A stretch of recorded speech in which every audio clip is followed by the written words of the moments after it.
House Tamil டே 36ல் பார்த்தீங்கன்னா second ப்ரோமோவில் Parvati வந்து housemates கிட்ட பேசிகிட்டு இருக்காங்க. நான் எனக்கு இன்றைக்கி என்ன தோணுதோ அதை நான் வந்து சொல்ல தான் போகிறேன், பேச தான் போகிறேன் அப்படின்னு சொல்கிறாங்க. நான் கேர் பண்ணேன் அப்படின்றீங்கல்ல, அங்கேருந்து டீமாக எல்லாரும் வந்து என்னை ஏதாவது கேர் பண்ணிங்களான்னு சொல்லிட்டு ஹவுஸ்மேட்ஸை உட்கார வச்சு சபரி முன்னாடி கேட்குறாங்க. அதுக்கடுத்து தான் வெளியில் பார்த்தீங்கன்னா வினோத் கம்ருதீன் கிட்டே அவங்க உட்காந்துட்டு கேட்குறாங்க. அவ்வளோ ஹைட்டான ஒரு பையன், அவ்வளோ மேட்சவான ஒரு பையன், அவன் கூட நான் வந்து இது பண்ணும்போது என்னை யாராவது கேர் பண்ணிக்கிட்டீங்களா அப்படின்னு சொல்லி கேட்குறாங்க.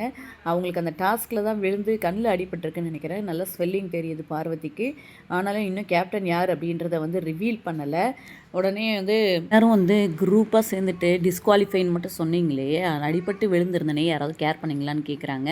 நீ நீ என்னடா பண்ணியிருக்கணும் கம்ப்ரீதனை பார்த்து வினோத் கேட்குறாரு. உடனே வந்து வினோத் கிட்ட அவங்க சொல்கிறாங்க, ஒருத்தவங்க அடிபட்டு இது பண்ணும்போது அவங்கள பார்த்து கிண்டலாக வந்து சிரிக்கக்கூடாது அப்படின்னு பார்வதி சொல்கிறாங்க. இது என்னன்னு நம்ம எபிசோட் பார்த்தா தான் தெரியும்.